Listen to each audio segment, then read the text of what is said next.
Vamos a hablar de un tema más que todo en la parte de lo que es el tratamiento. Vamos a hablar de los helmintos, los platelmintos y los nematelmintos.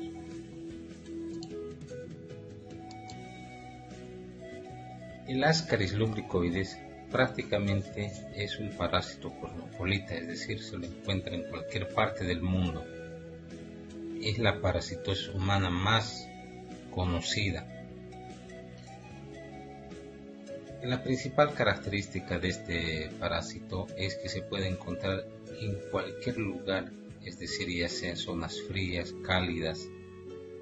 La forma de contagio generalmente va a ser por vía mano-boca, es decir, por vía digestiva. Una vez que llega este parásito al intestino, ahí es donde va a eliminar sus huevos y estos van a salir en la materia fecal, y el laboratorio para poderlo diagnosticar va a ser el estudio de las heces fecales, el cóforo parasitológico. Entonces, este parásito va a ingresar a nuestro organismo por ingesta de verduras o agua, y estos huevos pueden pasar a diferentes lugares, como el hígado, los pulmones, cumpliendo su ciclo, que es conocido también como el ciclo del oso, que van a pasar a los bronquios y posteriormente a la deglución.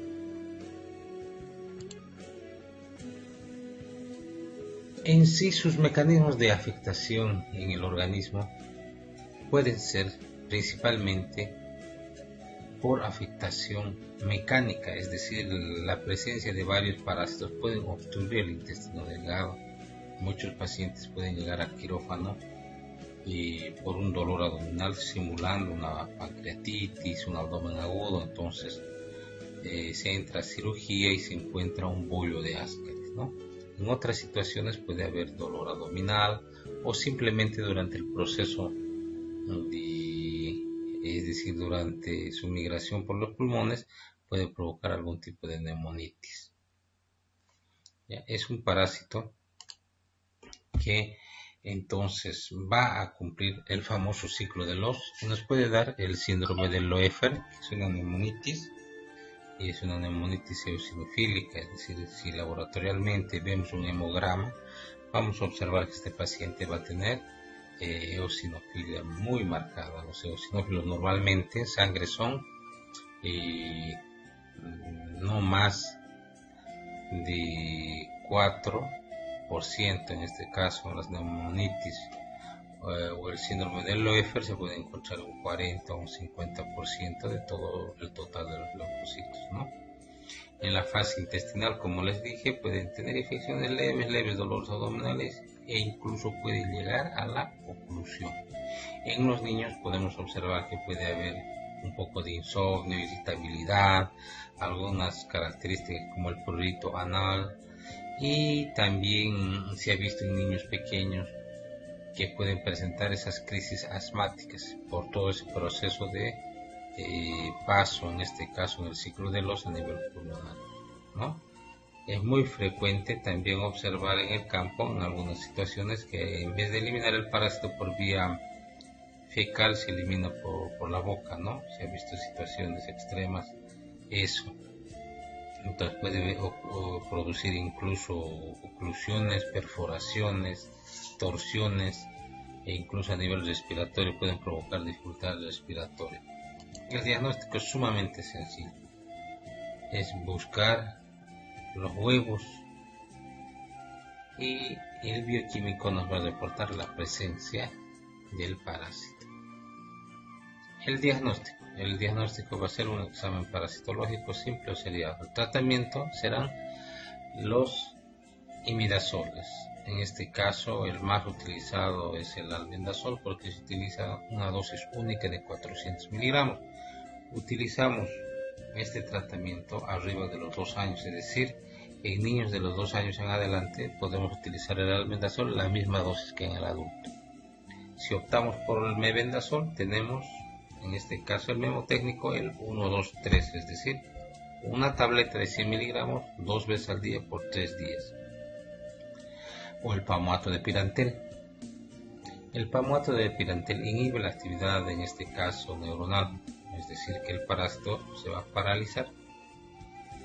Y es una forma de poder entender que en algunas situaciones tenemos que saber cuál utilizar de acuerdo a la situación clínica que nos presenta. El palmato de pirantel se utiliza a una dosis de 10 miligramos kilogramo peso en dosis única. Viene en la tableta de 250 miligramos. En los niños viene el jarabe de 250 miligramos en 5 ml. Otro fármaco tenemos el citrato de piperacina. El citrato de piperacina provoca un bloqueo, en este caso en el parásito de la acetilcolina, lo que lo lleva a una parálisis flácida. Acá quiero que me entiendan bien. Si yo tengo un paciente con una pseudoobstrucción o una obstrucción intestinal, el más recomendado será dar citrato de piperacina, donde vamos a ver que el parásito se va a poner flácido y se va a poder eliminar fácilmente. Le podemos dar un laxante y el paciente va a eliminar el parásito. Pero ¿qué pasa si damos un albendazol, mebendazol, cuando el paciente está con dolor abdominal y pensamos que hay una oclusión por Ascaris? Vamos a ver que más se van a enredar, ¿no? Entonces, en situaciones de pseudoobstrucción, el citrato de piperacina produce la parálisis flácida y será lo más adecuado.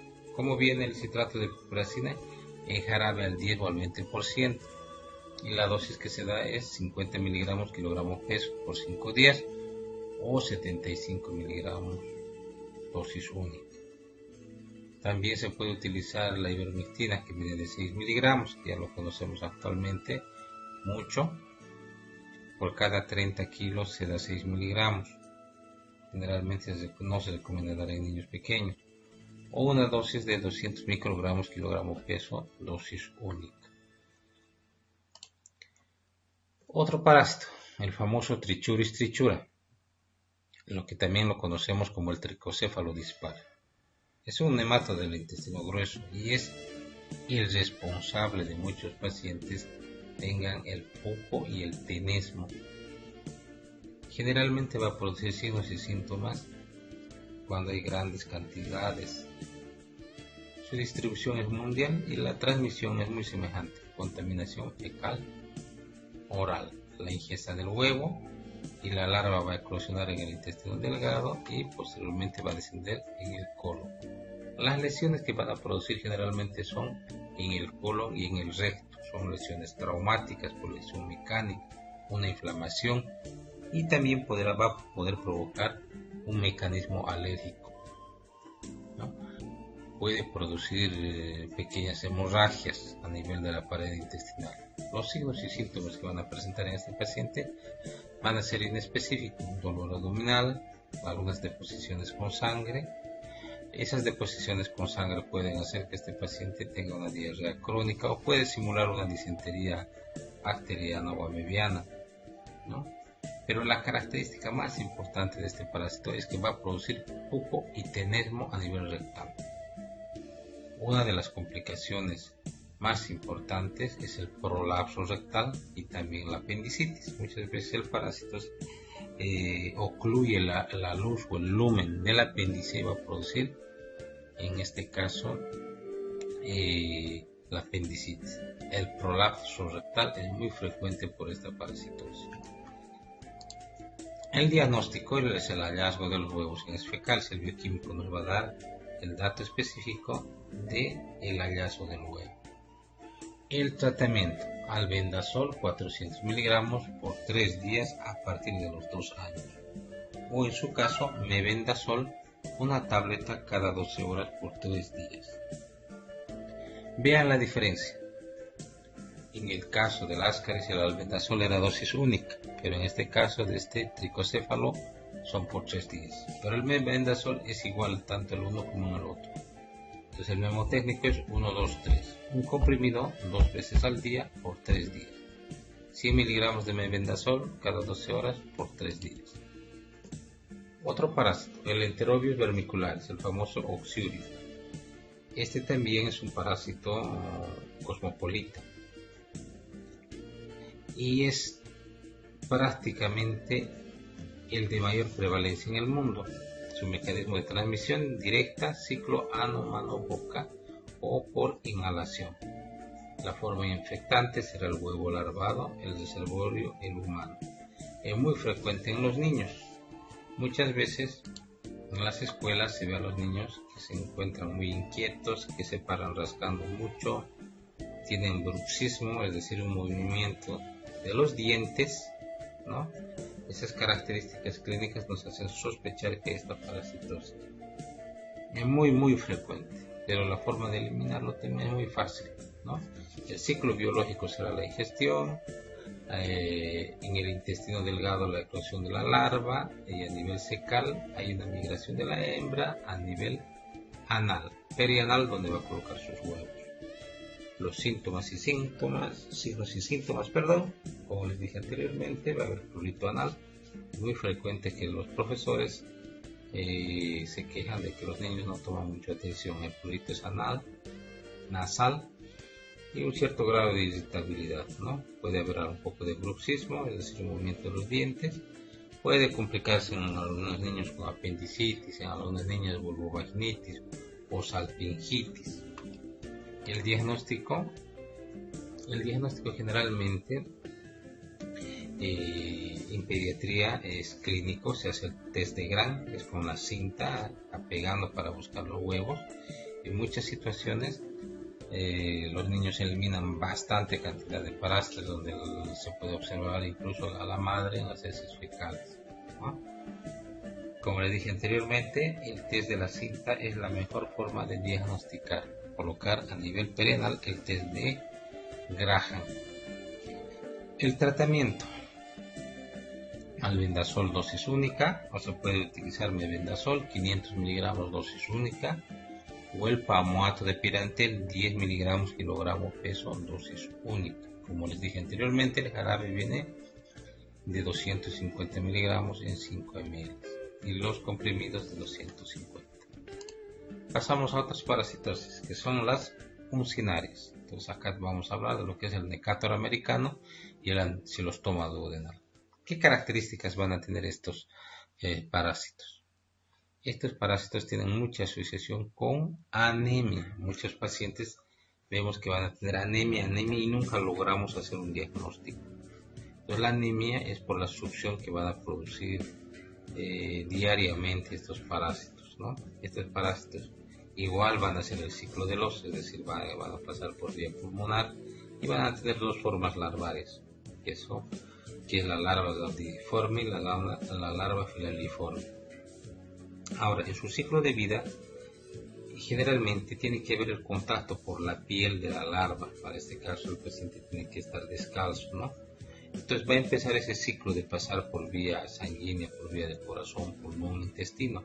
Es decir, también nos va a provocar el síndrome del Loeffler o la neumonitis eosinofílica por el contacto a nivel pulmonar. En todo ese ciclo puede haber entonces algunas complicaciones pulmonares. En un principio podemos hablar de que si entra en contacto por la piel puede tener manifestaciones cutáneas, puede tener manifestaciones pulmonares como la neumonitis eosinofílica, intestinales y la anemia, que es el dato más característico. El diagnóstico es mediante la pesquisa de los huevos, siempre un examen de coproparasitología. El tratamiento muy semejante a los demás: albendazol, una tableta de 400 miligramos cada día por 3 días. Si se dan cuenta, el albendazol no lo hemos utilizado en ningún momento por el momento kilogramo peso, es decir, solo lo hemos utilizado a partir de 2 años, dosis única.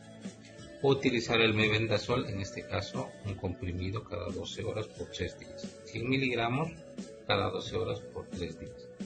O palmoato de pirantel 10 miligramos kilogramo peso por 3 días. Entonces esa es otra estrategia de tratamiento. Estos 3 tratamientos son verdaderamente accesibles, son económicos y son muy efectivos. En algunas situaciones vemos que los pacientes que persiste el parásito, entonces no tenemos que dudar de que haya alguna resistencia. Generalmente lo que ocurre es que el paciente tiene reinfecciones, es decir, se ha curado y se vuelve a infectar. Otro parásito, el Strongyloides stercoralis.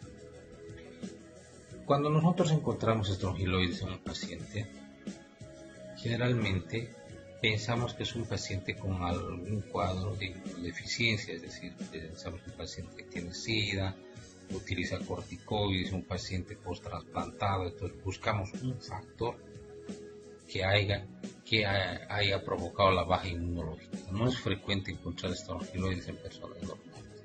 Ahora, el diagnóstico también va a ser, en este caso, en el estudio fecal, pero acá nosotros no vamos a buscar lo que son los huevos, sino en el Strongyloides lo que se busca son las larvas rablitiformes, son las que se van a eliminar en materia fecal. Ya esa larva va a ser la que va a penetrar y va a ser todo ese círculo que se llama el círculo dermo, hemocardio, nemo, tráqueo, esófago, entérico. Finalmente se va a localizar en el duodeno. En muchos pacientes va a provocar un síndrome semejante a una gastritis. El paciente va a tener dolor en epigastrio, una sensación de distensión.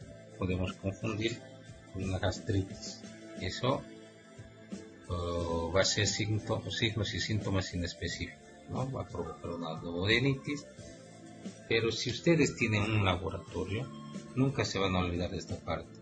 El Strongyloides es uno de los parásitos que provoca más frecuentemente eosinofilia. Entonces, cuando ustedes vean pacientes con eosinofilia, quiere decir que están frente a una sospecha de Strongyloides. Otra causa de eosinofilia marcada será la neumonitis eosinofílica o síndrome de Loeffler, ¿no?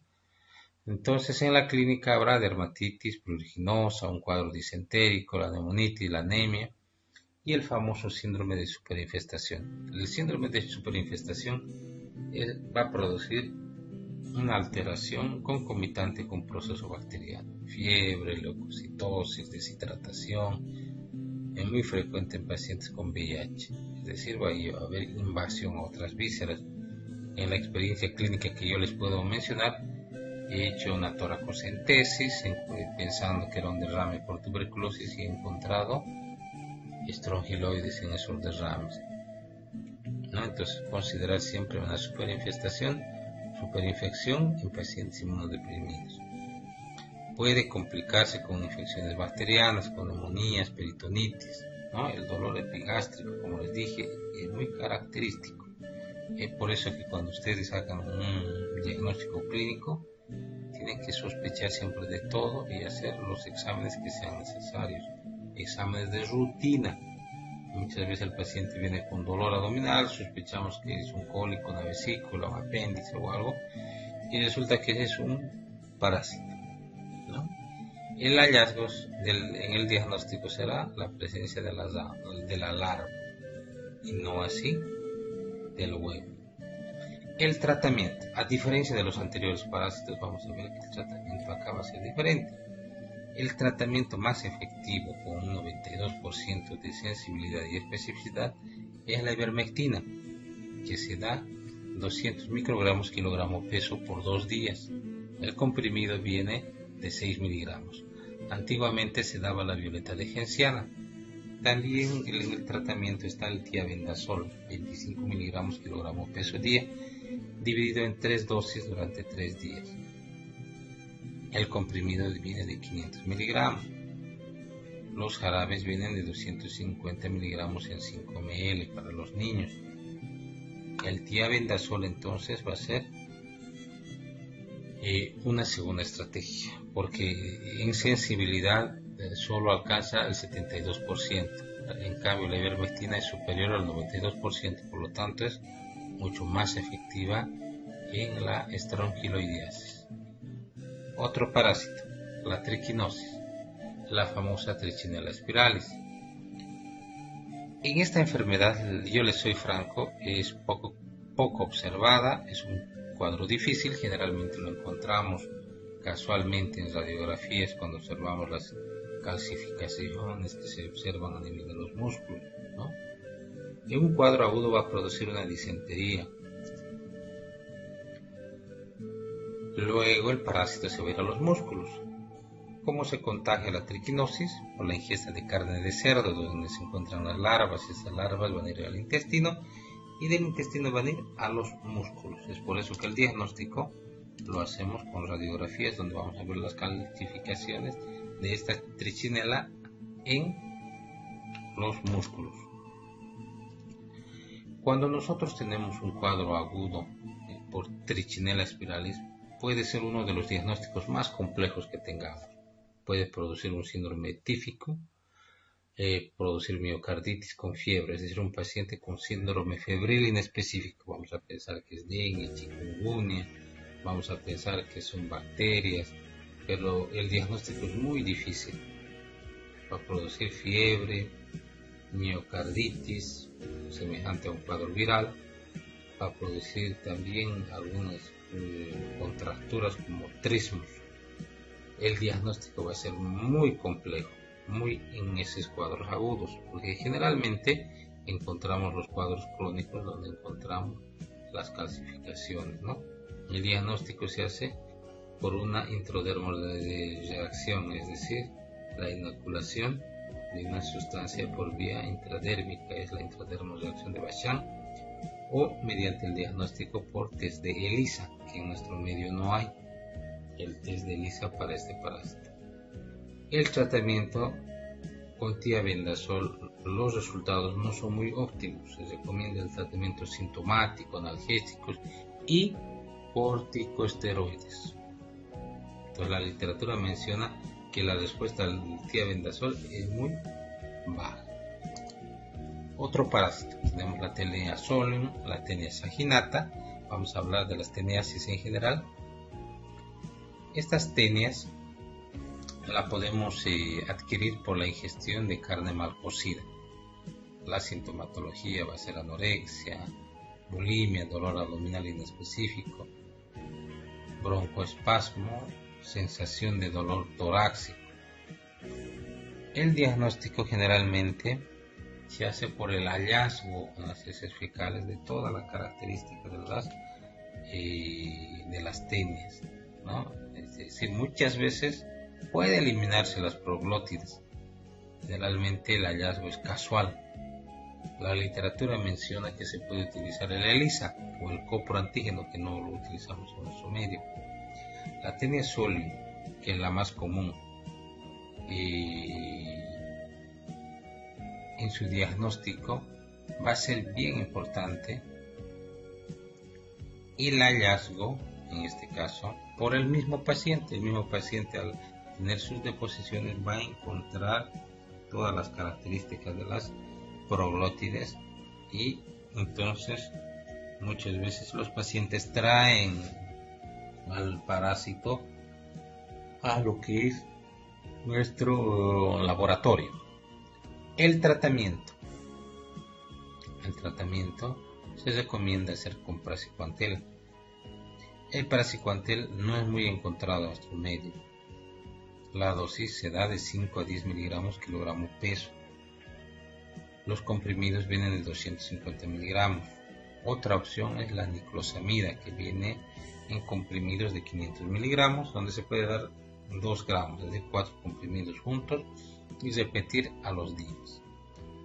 La mejor estrategia utilizada en nuestro medio acá en Bolivia es el uso del albendazol, 400 miligramos cada día por 3 días. También el flubendazol o el mebendazol pueden utilizarse. En la literatura lo menciona que el praziquantel es el más específico. Otro parásito, el Diphyllobothrium latum, que en nuestro medio no lo encontramos. Solo lo vamos a mencionar. La sintomatología, hay anemia, dolor abdominal. En el Brasil se ven muchos casos, ¿no? El diagnóstico es por el hallazgo casual de los huevos, ¿no? El Diphyllobothrium latum se puede encontrar casualmente en un chequeo rutinario en un paciente con dolor abdominal. El tratamiento es muy semejante: niclosamida o praziquantel, de 10 a 25 miligramos kilogramo peso. Vean que en esta situación no se utiliza albendazol. sí o sí tenemos que conseguir el praziquantel, que es raro encontrar en nuestro medio. Generalmente cuando nosotros vemos a estos pacientes, tenemos que buscar en las veterinarias, porque en las veterinarias sí tenemos praziquantel asociado al palmato de pirantel, que vienen comprimidos para perros y para caballos. Seguimos. Vamos a hablar ahora de lo que es la Heminolepis nana, la tenia del perro, la tenia pequeña. Su huésped puede ser el humano, los ratones. También tenemos a la Heminolepis diminuta, donde accidentalmente van a llegar como huésped accidental al hombre. También el Diffilobotrium caninum, que va a ser el parásito de los perros. Todos los parásitos en general, los platelmintos y los nemantelmintos, van a tener como clínica dolor abdominal, y nuestros hallazgos siempre van a ser por estudios parasitológicos, siempre. El hallazgo de los huevos de la Heminolepis nana es muy frecuente en nuestro medio, porque tenemos la asociación de tener, como en este caso, como mascotas a los perros, ¿no?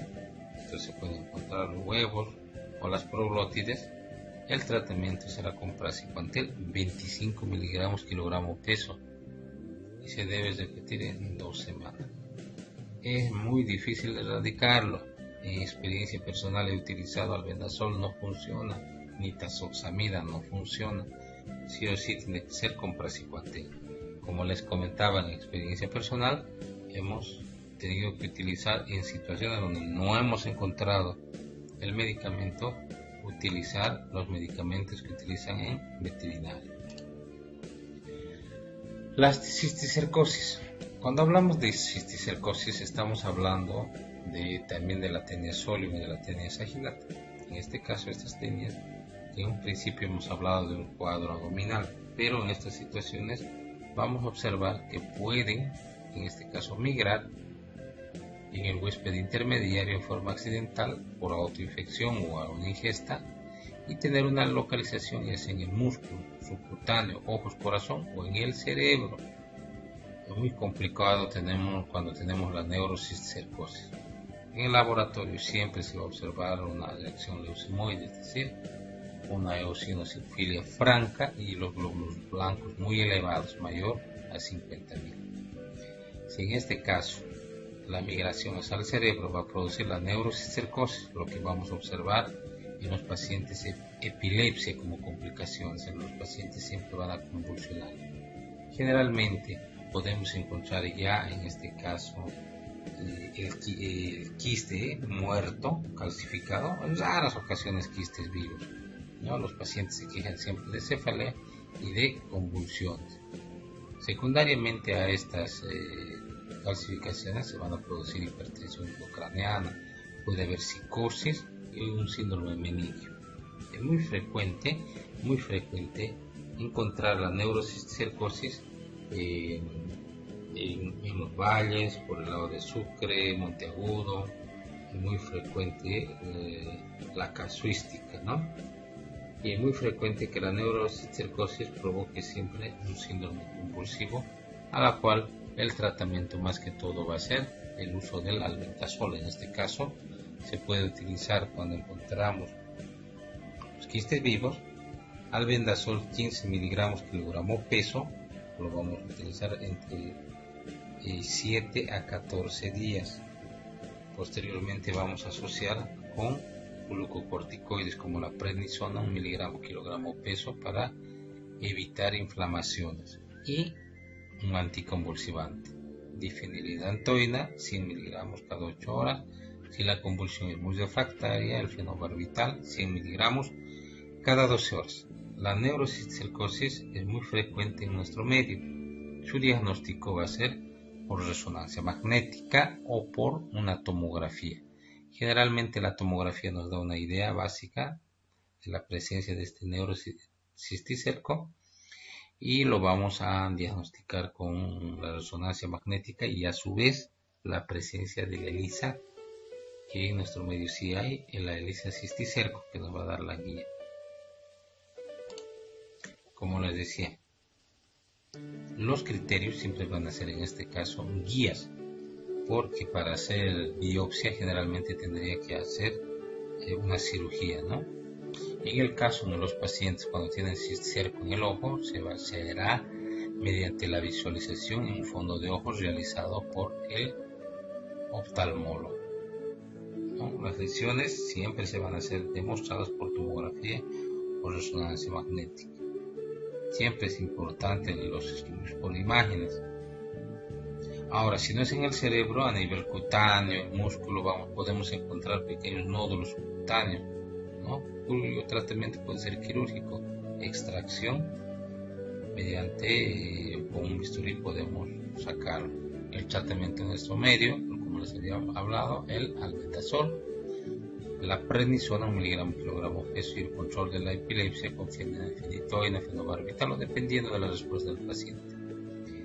Praziquantel sería una buena opción, como les dije, no muy accesible en nuestro medio, 50 miligramos kilogramo peso en 3 dosis por 15 días. El albendazol hay dos esquemas, el de 7 y el de 14 días. Y la última parasitosis que vamos a ver en estas misceláneas que he hecho en general, algo rápido, tenemos el famoso quiste hidatídico, la hidatidosis, que se puede producir por la T de Echinococcus, el Echinococcus granulosus, tras la ingesta de huevo por las verduras. Entonces va a producir un quiste expansivo. Generalmente se encuentra este quiste en el hígado y en el pulmón principalmente. Yo he visto en algunos casos encontrando este quiste en la mama, ¿no? También en los riñones. Es un quiste unilocular. Este quiste se puede ir formando poco a poco en meses o años. Sus complicaciones van a ser generalmente secundarias a una reacción de hipersensibilidad, es decir, por la reacción antígeno-anticuerpo, y el tratamiento siempre va a ser quirúrgico, asociado al uso del albendazol. Vean, el albendazol en estas situaciones utilizamos por kilo peso, 10 miligramos kilogramo peso por 4 meses, con 15 días de descanso cada mes. Les vuelvo a explicar bien. 10 miligramos kilogramo peso. La tableta viene de 400. Supongamos que la persona pesa 80 kilos. Entonces daremos 2 tabletas de 400 miligramos. El tratamiento se inicia cada mes del primer al 15 días. Es decir, los primeros 15 días. Descansamos 15 días. Volvemos a dar 15 días. Descansamos 15 días y así por 4 meses. El albendazol entonces nos va a ayudar como estrategia. Es bien importante mencionar que si vamos a utilizar 4 meses, nuestros pacientes van a poder presentar ciertas reacciones por el exceso de dosis del albendazol, cosa que se debe monitorizar durante todo este periodo. Eso sería un poco de estas parasitosis en general. Que posteriormente vamos a hablar de otros parásitos también. Es bien importante que conozcan las dosis básicas de lo que es el albendazol, el mebendazol, ¿no? El pamoato de pirantel, y en algunas situaciones conocer cómo se usa el praziquantel. Bueno, entonces nos vemos hasta la próxima.